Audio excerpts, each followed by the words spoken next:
नमस्कार प्रेक्षकांनो, तर आपण बघतोय लक्ष्मीच्या पावलांनीचा आजचा एपिसोडच्या सुरुवातीला इकडे बाकी सगळे खाली शॉपिंग करताय, तर रोहिणी इथे राहुलला सांगते, राहुल कायम लक्षात ठेव, त्या दोघीही खरे ज्या कोणी आहे त्या कुठून कसाही मार्ग काढतात, कुठलाही मार्ग शोधतात, स्वतःची चूक मान्य करत नाहीतच पण आलेला प्रत्येक आरोप नाही ते फेटाळून लावतात, आरेला कार्य करतात। या दोघींना त्यांच्या तोंडावर पाडायचे आणि बघूया ना त्या कुठल्या तोंडाने उभ्या राहतात आता आपल्या समोर। मम्मा, तू त्या नैनाच्या प्रेग्नन्सीचं सत्य सगळ्यांसमोर तमाशा करून आणणार आहेस, राईट? बरोबर आहे, पण नेमकं करणार काय आहेस तू? मी असं काहीतरी करणार आहे की तू बघच आता, असं इथे रोहिणी सांगतेय। आता रोहिणीच्या डोक्यात काय आहे बघूया। तुझ्या बायकोला डोहाळे जेवणाच्या दिवशी मी तयार करणार आहे, असं इथे रोहिणी सांगते। तोपर्यंत खाली आबाजी म्हणतायत की आता रोहिणी कुठं गेली म्हणायची, म्हणजे राहुल पण दिसत नाहीये कुठे गेलाय तो, आणि यांचा हिशोब केला की यांना जायला बरं। मग तोपर्यंत कला म्हणते ते दोघं आत्ताच वरती गेलेत, थांबा मी त्यांना बोलावून आणते, असं म्हणते आणि कला निघते त्या दोघांना बोलावून आणायला। आणि कला जशी जशी पुढे जाते तसं तसं आपल्याला इंटरेस्टिंग वाटणार आहे, कारण आपल्याला वाटतंय की तिनं ऐकलं यांचं बोलणं। पण आता रोहिणी म्हणते की ती नैना हुबेहूब प्रेग्नंट व्हायचा वेश करते, म्हणजे नेमकं काय करते, तिचं ते खोटं पोट मला बघायचं आहे। आणि डोहाळे जेवणाच्या दिवशी जेव्हा ओटी भरतात ना त्याची, त्यावेळेला मग तो सगळा खोटेपणा मी सगळ्यांसमोर आणणार आहे, असं आता रोहिणीने सांगितलं राहुलला। आणि आता ती पुढे म्हणते रोहिणी की सगळा हिशोब चुकता करायचा आहे वगैरे बोलते, सगळे अपमान सगळ्यांच्या डोळ्यात देखत तुला उघडं पाडणार आहे मी। आणि हे सगळं बोलणं होत असताना इकडे कला निघतीये बरं का त्यांच्या रूममध्ये जायला। आणि आता रोहिणी पुढे म्हणते, सगळ्या चांदेकरांना स्वतःच्या तालावर नाचवलं हिने, आणि तुझ्या लग्नापासूनच्या आत्तापर्यंतचा प्रत्येक घडलेल्या अपमानाचा मी बदला घेणार आहे, असं आता रोहिणीने ठरवलंय। ती असं पुढे म्हणते की मला सगळा हिशोब चुकता करायचा आहे। आणि आता कलासुद्धा तिकडे येते आणि आपला जसं ठरलंय तसा हा सगळा डाव कलावर सुद्धा उलटवायचा आहे, असं आता रोहिणीने सांगितलंय। कारण सगळ्यात आधी नैनाची प्रेग्नन्सी टेस्ट कलाच गेली होती ना, त्यामुळे आता आपण हा सगळा डाव कलावरच उलटवायचा। आणि तिनेच आपल्याला, म्हणजे तिला कळलं कसं नाही नैना प्रेग्नंट नाही आहे ते, हे तिच्या लक्षात कसं नाही आलं? मग ती आता काहीही बोलली, काहीही झालं तरी ते कुणाला खोटंच वाटणार आहे आता कुणालाही, असं आता तिने म्हणते।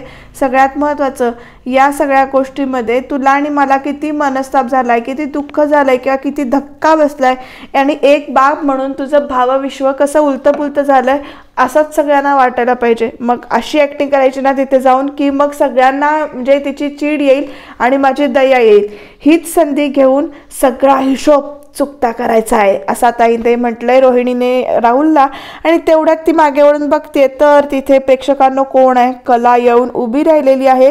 कलाने सगळं बोलणं ऐकलंय असं वाटतंय, पण तिनं नाही ऐकलेलं, त्याच्याशिवाय सिरियल कशी चालेल? इंटरेस्टिंग दाखवतायत ना आता, एकमेकांचे चेहरे बघतायत सगळेजण। आणि तोपर्यंत इकडे रोहिणी मॅडम, सगळा हिशोब आत्ताच चुकता करायचा आहे, असं आता कलाने सांगितलंय, आत्ताच पूर्ण करायचं आहे, चला खाली, असं म्हणते ती एकदम। आणि मग रोहिणी 2 मिनिटासाठी जाऊन नाही ते तिच्याकडे बघते आधी, आणि मग सोप्यावर राहुल तिकडे जाऊन बेडवर बसतो। मग कला विचारते, काय झालं, तुम्ही काही महत्त्वाचं बोलत होतात का? असं काय करताय तुम्ही? म्हणजे मी सॉरी, पण काय झालं? पण मी आजोबांचा निरोप घेऊन आले होते, त्यांनी सांगितले की साड्यांचे सगळं काम पूर्ण झालं आहे, शेवटचा हिशोब पूर्ण करायला त्यांनी खाली बनवलं आहे। अच्छा, तो हिशोब होय, असं इथे रोहिणी म्हणते। मग कला पण म्हणते हो। मग रोहिणी सांगते, तू हो पुढे, आम्ही येतो खाली, असं आता रोहिणीने सांगितले कलाला। कला निघून गेली, आणि कला निघून गेल्यानंतर रोहिणी आणि राहुल जरा कमी इथे हुश असं करतायत, कारण रोहिणीचं बोलणं ऐकलेलं नाही आहे तिने। मग राहुल जाऊन पटकन आधी दरवाजा लावून घेतो आणि मग आता इथे रोहिणीजवळ येऊन उभा राहतो। काय काय होणार पुढे, कधी सत्य उघडकीस येणार, कसं येणार, आणि कला आणि अद्वैतच्या नात्यांचा काय परिणाम होणार बघत राहूया। तर तिकडे आता कला धावत धावत रूममध्ये गेली आणि अद्वैतला हक्का मारतीये। आणि आता ती पुढे म्हणते की अद्वैत, ए चांदेकर बघ ना इकडे, थांब ना 1 मिनिट, असं म्हणते। आणि कपाट उघडून ना तो कुर्ता असा समोर नेऊन दाखवते बरं काय, म्हणते की हा कुर्ता बघ कसा आहे, हा तू कुर्ता घाल, असं तिने सांगतेय। आज हा घाल, असं म्हणून आता कलाने सांगितल्यानंतर अद्वैत म्हणतो, ऑलरेडी खूप कुर्ते आहेत माझ्याकडे, आणि हा वेगळा घ्यायची काय गरज होती, आहेत भरपूर, असं तो म्हणतो। आणि मग कला म्हणते, हो मान्य आहेत तुझ्याकडे खूप कुर्ते, तू काय बाबा चांदेकर आहेस, महागाचे आणि ब्रँडेड कुर्ते घालतास तू, तुला काय म्हणजे तुला इम्प्रेस करायचं आहे म्हणून मी घेतलं नाही, पण मला वाटलं म्हणून मी हा कुर्ता घेतला, माझी अशी इच्छा आहे की तू आज हा कुर्ता घालावा. ठीक आहे, तू शब्द वाढवू नकोस, म्हणजे शब्दापेक्षा कृती महत्त्वाची आहे. मग घालशील ना तू हा कुर्ता? म्हणजे हो की म्हणजे नाही. अगं आता अद्वैत चिडतो बरं का, आणि समोर येतो. हो माझी आई, घालतो मी तो कुर्ता असं म्हणून त्याने सांगितलंय. तो ठेव कुर्ता तिकडे. कसला आहेस रे तू? हे बघ, तुला कोणतरी काहीतरी देतंय, हातात तरी घेऊन बघ ना. ठेव तिकडे म्हणे. काय चाललंय? हे बघ, तुला एखादी व्यक्ती भेटवस्तू देत असते ना, त्यावेळेला हे बघ, आता पुढे जाऊन ना मला तुझी आता आयुष्याची कुठली फिलॉसॉफी ऐकायची नाही आहे. एकदा माप बघू दे ना, असं ती सांगते अद्वैत. आणि मग इथे ती शर्टाला लावून बघते होतोय का नाही कुर्ता. अरे बरोबरच असणार आहे, त्यात काय एवढं. अरे अगं ठेव तू ते इकडे. नीट घडी कर. आणि नीट घडी करून आता कुर्ता ठेवलेला आहे तिथे. कसा आहे? छान आहे. अरे रंग आवडला नाही आवडला काहीतरी सांग. आणि आता ह्या दोघांची तुतुमय चालू आहे. तोपर्यंत तिकडे कलाताई, अद्वैत साहेब तुम्हाला खाली नाश्त्याला बोलवलं आहे असा निरोप येतो. आणि आलोच म्हणून सांगतात म्हणजे अंजूला. आणि ती किंमतच नाही आहे तुला कसली असं म्हणून. तू किती बोलतेस आता? तुझ्याशी काही बोलायचं यायचं म्हणजे ना सतत आपलं तोंड वाकडं असा यांची तुतुमय चालली आहे. आणि कला तिथनं निघून खाली येते. तोपर्यंत अद्वैत म्हणतो की तुझं तोंड वाकडं आहे, तू स्वतःचं तोंड पहिल्यांदा आरशात बघतेस आणि मग नंतर मी तुझं तोंड बघतो. पण आपण कुणाचं तोंड बघतो, काय करतो, हे सगळं तू ठरवायचं. हे सतत सारखं ना शिकवण्या घेत असतेस, तोंड चालवत असतेस, त्यामुळे तुझं तोंड वाकडं आहे असं इथे तो सांगतो. आणि हे बघ, तुझं ऐकून ना माझं का नाही वाकडे झालेत, कारण मी तुझी बडबड ऐकत बसतो. मग कला म्हणते, किती बडबडतोयस, आता तूच बोलतोयस रे. अरे हळू रे हळू. आणि मग तिच्या लक्षात येतं की घरात सगळे माणसं आहेत. तोपर्यंत ती पुढे येते आणि म्हणते, वा वा वा, किती छान डेकोरेशन केलं ना घरात यांनी. तोपर्यंत सोहम तिकडनं फोनवरून बोलत येत असतो. मग कला त्याला हाक मारते, सोहम मस्त झालंय डेकोरेशन असं सांगते. आणि थँक्यू वहिनी म्हणतो. मग आपलं काम एकदमच बेफाम असतं. असं हे काय आहे, कशी फुलं लावली आहेस तू, चल आपण नीट करूया असं म्हणून तो इथे फुलंवाल्याला घेऊन जातो तिकडे धनुष्यबाणाला. आणि दोघे एकमेकांकडे तोंड वाकडं करून निघून येतात. आता नैनाला आता इथे फोन वाजतोय नैनाचा. अर्थात कोणी फोन केलाय? सौरभ. अरे तुला मी सांगितलं ना, मी तुला सारखा फोन करू नकोस म्हणून. आणि हे बघ, सगळ्यात महत्त्वाचं म्हणजे मी तुला जी कमिटमेंट दिली आहे ती मी पाळणार म्हणजे पाळणार. तर सौरभ तिकडनं काहीच बोलत नाही आहे. तू फक्त माझ्यावर विश्वास ठेव असं इथे नैना म्हणते. आणि मग सौरभ म्हणतो की हे बघ, मी फक्त एवढंच सांगतोय की मला फसवायचा प्रयत्न करू नकोस. पैसे द्यायला येते असं सांगून तू आली नाही आहेस. आणि बघ, त्यामुळे काय करायचं मी तुला काय सांगू इथे काय चाललंय ते. आता या घरच्या लोकांनी ना माझ्या डोहाळे जेवणाचा कार्यक्रम काढलाय आणि त्याच्या प्रचंड गडबडीत आहेत. आणि मी तुला काल पैसे द्यायला निघाले होते, त्यावेळेला घरातल्याने ना एकदम शॉपिंगचे काढलं, त्यामुळे मला इथं थांबावं लागलं, माझा नाईलाज होता. हे बघ असं म्हणत ती बोलत असते. तोपर्यंत आता रोहिणी तिच्या पाठी येते आणि हात ठेवते बरं का खांद्यावर. रोहिणीला बघून इकडे नैनाचं आता टेन्शन आलं, घाबरगुंडी उडते 2 मिनिटासाठी. आणि ती इथे फोन कट करून टाकते. आणि आता प्रेक्षकांना नैनाच्या पार्टीवरच आहे बरं का ही रोहिणी, त्यामुळं बघूया आता इंटरेस्टिंग होणार आहे. मॉमीला तुम्ही इथे? अगं काय झालं, कुणाचा फोन होता, कुणाशी बोलत होतीस का तू? मैत्रिणीला इन्व्हिटेशन दिलं होतंस का, इन्व्हाइट करायचं? हां, तिकडे रेंजचा इश्यू होतो ना म्हणून मी बाहेर आले होते असं इथे नैना सांगते. आणि आय गेस म्हणजे कस्टमर केअरचा फोन होता. काय आजकाल ना खूप फोन करतात नाही का कंपनीवाले हे. मग आता रोहिणीसुद्धा हसतीये बरं का. कस्टमर केअर बरं का. बरं, ही मुलगी ना म्हणजे एक पुस्तक लिहून ठेवू शकते, मूर्ख बनवायचे 101 नुस्खे किंवा 101 उपाय असं म्हणून. आता रोहिणीकडे बघ. रोहिणी म्हणते, इट्स ओके, मी तुला सांगायची विसरले की तुला अगं सगळे ब्रेकफास्ट करतायत, तूही चल, नंतर वेळ मिळणार नाही आणि मग तू उपाशी राहशील. चल गं खाऊन घे काहीतरी असं म्हणून अगदी हाताला धरून तिला बरं का अशी आतमध्ये घेऊन जाते. आता आतमध्ये सगळे पोहे नाश्ता करत बसल्यात. चहा आणि पोहे ही मराठमोळ्या माणसाचा नाश्ता आहे, म्हणजे काही झालं तरी, मग तो गरीब झाला किंवा श्रीमंत असला तरी सुद्धा कांदा पोह आणि म्हणजे पोटात गेले की तृप्त वाटतंय असं ते आबा म्हणतात. आता कार्यक्रम सुद्धा लय भारी होणार असं सांगतं. मग सोहम म्हणतो की कार्यक्रम लय भारी होण्यासाठी थोडंसं काम बाकी आहे, मी ते जरा करायला जातो असं सांगते. तोपर्यंत नैनाला घेऊन रोहिणी आलेली आहे. आणि आजचा कार्यक्रम ना इतका म्हणजे तुम्हाला वाटणार आहे ना डॅड की तुमची याची तुलना कशाशीच तुम्ही करू शकत नाही असं तिच्या विचारात ती हरवली आहे. तोपर्यंत आबाजी तिला हाक मारतात, काय करू रोहिणी, तू कसल्या विचारात हरवली आहेस, कसला विचार करतेस एवढा? मग ते काही नाही डॅड, म्हणजे आजचा प्रोग्राम उत्तमच होणार, सगळी जबाबदारी मी स्वतःवर घेतली ना, त्यामुळे सगळं व्यवस्थित होईल असं इथे रोहिणी म्हणते. आणि तोपर्यंत आता सरोज आले बरं का, आणि ती म्हणते अद्वैत तू ना आजच्या कार्यक्रमासाठी संध्याकाळी हा कुर्ता घाल असं सांगते ती, आणि तो कुर्ता पण छान आहे, हा तुझ्यासाठी घेतला असं वगैरे ती इथे सांगते. आता अद्वैताला टेन्शन, तर कलाने दिलेला कुर्ता घालायचा का आईने दिलेला कुर्ता घालायचा. नैना वगैरे सगळीच इकडे त्याच्याकडे बघतायत बरं का. मग तो म्हणतो छान आहे चालेल असं इथे तो म्हणतो. कला म्हणते की खरंच खूप सुंदर आहे कुर्ता, तू हाच कुर्ता घाल असं म्हणून. आणि आता सरोज म्हणते तुला कोणी विचारलंय चांगला आहे का नाही ते असं म्हणून कलाला सरोज इथे ओरडते आणि सगळेजण तिच्याकडे बघायला लागतात. आता सगळ्यांचं म्हणजे 2 मिनिटासाठी वातावरण बदलतं. मग इकडे आई जाऊ दे कुर्ता छान आहे मला आवडला असं अद्वैत तिथे म्हणतो, आणि कुर्ता मी ठेवतो असं म्हणून वरती जातो तो निघून इकडे. आता तो निघून गेल्यानंतर रोहिणीचं आणि नैनाचं वेगळंच चाललंय. नैना तू उभी काय आहेस, बस बस आणि ब्रेकफास्ट कर असं म्हणून इथे सांगतं. आता अद्वैतचा ब्रेकफास्ट झालाय, तो वरती गेलाय. कला इकडे रोहिणीला आणि सरोजला इथे नाश्ता द्यायला सांगते. आजची उत्सव मूर्ती आहेस तू, तुला छान दिसायचं वगैरे असं इथे रोहिणी सांगतेय. आणि इथे मग संगीता म्हणजे त्या दोघींचं बोलणं ऐकून संगीता नैनाला म्हणतात किती प्रेमानं करतायत सगळे, इतकं प्रेम मिळायला नशीब लागतं किंवा इतकी प्रेमळ सासू लागायला ना नशीब लागतं असं इथे तिने सांगितलं. आणि तिचं बोलणं ऐकून इकडे सरोजला 2 मिनिटासाठी शॉक बसलाय बरं का. आता सगळ्यांना ती पोहे वगैरे नेऊन देते म्हणजे. आणि मग रोहिणी म्हणते की हाच तुला ना मी सजवणार आहे. आता नैनाचे डोळे खरोखर पांढरे होणार आहेत बरं का, कारण इंटरेस्टिंगच भाग दाखवलाय म्हणूनच. म्हणजे मी तुला तयार खूप छान करीन असं आता हिने सांगितलंय रोहिणीने. नैना तिच्याकडे बघते, राहुल सुद्धा बघतोय.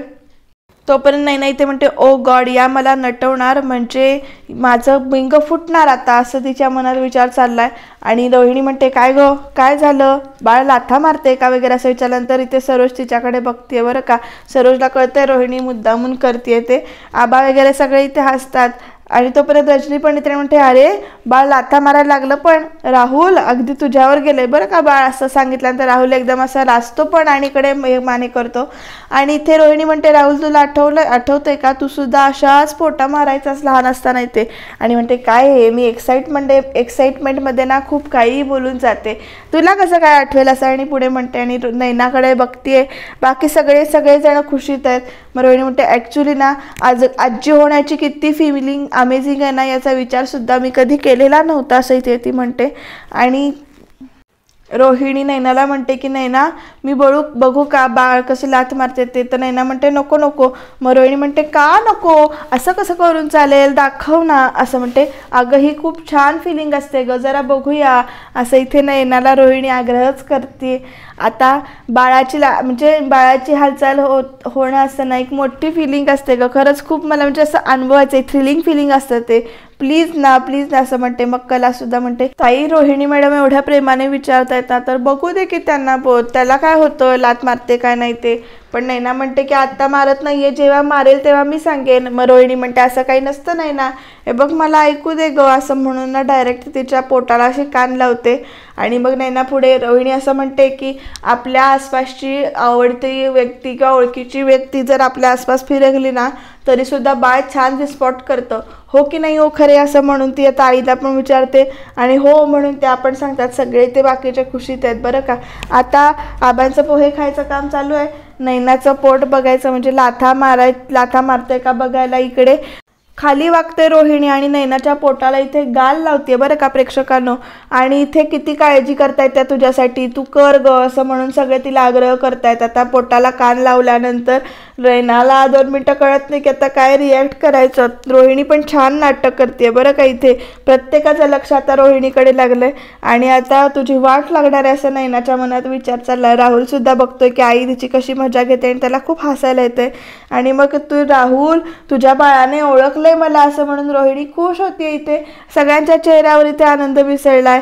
काय छान आहे, थँक्यू सो मच असं ती म्हणते. आणि तोपर्यंत इकडे काजूचं नवीन रूप बघा बरं का. हा सगळा यांचा गोंधळ चालूच आहे. तोपर्यंत इकडे काजू आणि बाबा आलेले आहेत डोहाळे जेवणासाठी. ते हात वगैरे जोडतात, नमस्कार करतात. बाबाजी म्हणतात या या दिनकरराव या. तर या दोघांना बघून इथे सरोजचं तोंड पडलेलं आहे, वाकडं करते सरोजचं तोंड. आणि तिकडे तेवढ्यात सोहमचं लक्ष जाते काजलकडे आणि तो 2 मिनिटासाठी उभा राहतो. परत काजल पण त्याच्याकडे निरखून बघते नीट आणि सोहम म्हणतो की नाही आपल्याला आता त्या विषयापासून लांब जायचं आहे, त्यामुळे आता परत आपण त्याच्या पुढे पुढे जायला नको म्हणून तो आणखीन इग्नोरन्स करायला इकडे आतमध्ये निघून जातो. खरंच काजल अशी खूप छान दिसते ना चुडीदारमध्ये, केस सोडलेले. तुम्हाला कशी वाटली ती सांगा. रजनी म्हणते गप्पा तर होतच राहतील नैना, तू आजची उत्सव मूर्ती आहे, चल बरं तयार व्हायला चल, असं म्हणून परत इथे आठवण केली जाते नैनाला. आता नैना होय नाही करत इथे, तर कला तू सुद्धा सांग चला आवरायला, असं म्हणून प्रत्येकाला इथे हाकलं जातं. मग नैना तू चल मी येते तुझ्यासोबत, असं रोहिणी म्हणते. मग नैना म्हणते की नाही. मग ती म्हणते त्याची इथे गरज नाही आहे मम्मीला, असं म्हणून रोहिणीला सांगते नैना. नाही म्हणजे तुम्हाला उगाच कशाला त्रास, असं म्हणून इथे विचारलं जातं. आणि मग ते म्हणतात अगं त्रास कसला, त्यात मला आनंदच होईल. हो की नाही हो मिसेस करे, चालेल ना. तर मिसेस करे म्हणतात हो ग काय त्रास वगैरे काय नसतो, कोणीतरी जवळची व्यक्ती मदतीला लागते, अशा प्रसंगी कोणीतरी जवळचं असावं असं वाटतं प्रत्येकालाच. तू जा घेऊन, असं इथे आता सांगितलंय. त्यामुळं ती गेल्यानंतर इकडे आईकडे काजूकडे बघते आणि चेहऱ्यावर 12 वाजवल्यापेक्षा जरासं हस, असं म्हणून आता सांगितलेलं आहे. कला चांदेकरला इथे हाक मारते आणि म्हणते की चांदेकर जरा बाहेर जा ना, मला तयार व्हायचं आहे. म्हणते ए बाहेर का जा, ही रूम माझी आहे आणि मी आधी रेडी होणार आहे. काय इथे पण इतका वेळ तुझा लॅपटॉपवर टाइमपास चालू होता, त्यामुळं मी काय बोलले नाही, आता मी तयार होणार आहे, त्यामुळं तू असं का करतोयस. तर तोपर्यंत अद्वैत म्हणतो शब्द शब्द शब्द शब्द नीट वापरायचा, जपून वापरायचे. लॅपटॉप तो लॅपटॉपच आहे आणि हे बघ मेल चेक करतोय. हॅ चल, एवढं म्हटलं की विषय संपला. विषय संपला ना तर विषय संपू दे, मागे वळ आणि जा तयार हो. आणि मग त्याच्यानंतर कॉफी करून आण म्हणून सांगतो. आणि मग इकडे अद्वैतला कला म्हणते की केव्हाची कॉफी तयार आहे, तू म्हणशील तेव्हा मी तयार आणू शकते. हे बघ मी कॉफी पिल्याशिवाय रूममधनं बाहेर येणार नाही. तोपर्यंत कला म्हणते सांगितलं ना तुला हवी तेव्हा देईल, हे बघ मला आत्ताच पाहिजे, असं म्हणते. आणि मग कला काय करते अशी बाजूला उभी राहते आणि म्हणते तू मला मुद्दामून त्रास देतोयस ना, बोट खाली कर, बोट खाली कर, बोट खाली कर, नाही करणार. आणि असं म्हणत कलांना एकदम गुदगुल्या करायला लागते बरं का अद्वैतला. तू मुद्दाम करतोयस ना आता, असं म्हणून परत विचारते ती तुझं काय चाललंय मध्येच, गुदगुल्या काय करतेस तू, एक सेकंड थांब थांब थांब थांब थांब, असं म्हणत दोघांची इथे तू मॅम चालू आहे गदगुदा करण्यासारखी. आणि आता बाहेर गेलेला आहे अद्वैत. तर अद्वैत बाहेर गेल्यानंतर इथे कला छान नटली आहे बरं का, असं छान काजळ वगैरे लावताना मस्तच दिसते. बरी नखरे कसले करते, असं इकडे अद्वैतचा तिळपापड होतोय.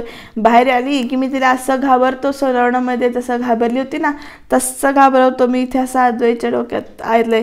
आता इथे सकाळ झालेली आहे, दुसरा दिवस उजाडलाय.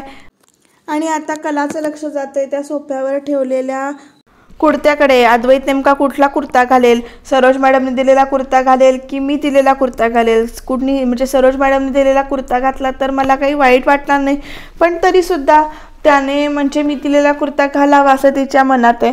साहजिकच आहे. बघूया आता कुर्ता कुठला घालतोय अद्वैत ते. आता कांदेकर असं म्हणते ती आणि मग ती निघून ना बाहेर जाते की राहू दे काय व्हायचं ते होऊ दे, कुठला तो कुर्ता घालू दे. आणि कलाला आता भाव करायला किंवा गुदगुल्या करायला इथे अद्वैत दारातच थांबलाय. आणि कला एकदम बाहेर येते आणि कलाला छान असं नटलेलं बघून ना अद्वैत तिच्याकडे बघतच राहतोय, 2 मिनिटं का होईना बघतच राहतोय. मग कला विचारते कशी दिसते मी, मग नेहमीसारखंच दिसतेस तू, असं अद्वैत सांगतो आणि आतमध्ये निघून जातो. मी नेहमी दिसते म्हणून. आणि आता ती आतमध्ये आल्यानंतर तो विचारतो काय चाललंय तुझं, इकडे कशाला आलेस तू, मला आवरायचंय, जा बाहेर जा, माझं काहीतरी चालू आहे, 2 मिनिटं थांब, असं आता कलाने सांगितलंय.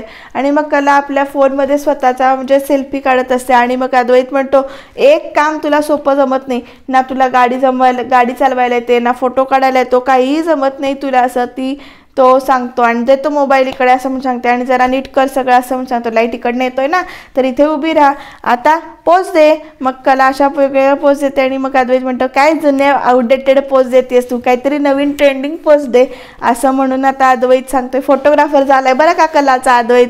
आता कसं म्हणजे आता तू असं उभी आहेस ना तर असा हात करून असं उभी राहा वगैरे, इथे कलाला अद्वैत स्वतः पोज सांगतो आणि कला त्याप्रमाणे उभी राहते. आणि अद्वैत तिचे इथे छान फोटो काढतो, लाज जरा वगैरे इथे सांगत असतो तो तिला. आता गुड, आता छान मस्त वगैरे असं म्हणतो, कौतुक करतो, जरा मान बाजूला कर, तिरकी कर, असं म्हणून छान असे हातबीत लावून फोटो काढते. अरे हस रे असं म्हणून सांगते. लाजतेस काय? नाही नाही लाजत नाही मी, हसतीये. आता पदर घे असा. अगं तो पदरासारखा घे, ते काय कापड गोळा करायचंय का असं म्हणून इथे अद्वैत तिला चिडवतो. नीट पकड ना जरा, असं 2 बोटात पकड असं म्हणून इथे कलाला इथे अद्वैत सांगतोय. आणि परकर अक्षरशः तिच्या हातात देऊन असं हातात देत 2 बोटात गुंडाळ असं म्हणून सांगतो. आणि एका हातात त्याच्या बहुतेक काहीतरी आहे. आता बघू काय येते. आता अद्वैतने छान इथे कलाचा परत एक फोटो काढलाय. आणि आता कला विचारते इकडनं पदर घेतला तर चालेल का? तर अद्वैत म्हणतो हो चालेल. आता छान असा फोटो काढलाय. आता 1 मिनिट उभी राहा नीट असं वगैरे तर इथे सांगतो. तर छान आलेत फोटो असं म्हणून दाखवतो. हे बघ कसा आलाय फोटो. मग कला पण म्हणते वा मस्त आलाय, खरंच भारी आहे, येणारच, काढलाय कुणी, अवघड आहे असं म्हणून सांगते. तुझ्यासारखी ना सगळंच अवघड आहे, माझ्यासाठी सगळं सोपं आहे असं इथे अद्वैत म्हणतो. आता एनिवे एवढी छान पोझेस दिलीस तर माझ्यासाठी छान कॉफी आण जा. तू माझे फोटो काढले नसतेस ना तरी मी तुला कॉफी दिली असती, तुझ्यासारखी नाही आहे मी असं इथे कला सांगते. आणि उद्याच्या भागामध्ये इथे संगीता सांगतायत कलाला की दूध नासलं इथे आणि दुधाचं दुसरं पातेलं काढायला गेले तर दुधाचं दुसरं पातेलं इथे खाली पडलंय आणि मला भीती वाटते. आणि कलाने बघते इकडे की अद्वैतनं कुठला कुर्ता घातलाय. तर तुम्हाला काय वाटतं ते कमेंटमध्ये नक्कीच आणि सबस्क्राईब करायला विसरू नका.